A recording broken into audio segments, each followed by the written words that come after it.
In this video, we'll show you how to use the custom batch option on your freeze dryer. This feature allows you to set specific parameters for unique products. This option works well once you have a little experience with freeze drying. If you don't have Wi-Fi and you want to use a recipe in the app, such as raw eggs, you'll need to use the Customize option to input the appropriate parameters for freeze drying.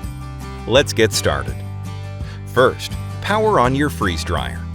Once it's ready, open the HarvestRite app and select your freeze dryer. Look for the Custom button.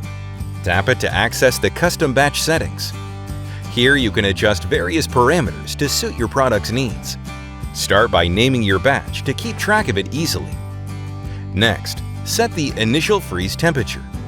This controls how cold your product needs to get during the freezing stage. You can choose a temperature as low as -20 degrees Fahrenheit up to 0 degrees Fahrenheit in 5-degree increments. Keep in mind that some sugary and salty foods require colder temperatures and longer freezing times.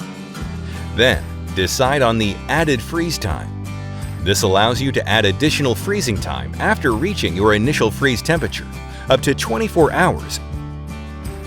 Now, set the drying temperature. This controls the highest temperature allowed during the drying stages, ranging from 5 degrees Fahrenheit to 150 degrees Fahrenheit in 5-degree increments. The standard drying temperature is 120 degrees Fahrenheit, which generally works for most things except candy.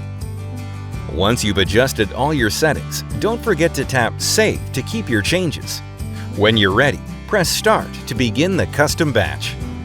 Your freeze dryer will now run according to the parameters you've set, giving you precise control over the freeze drying process.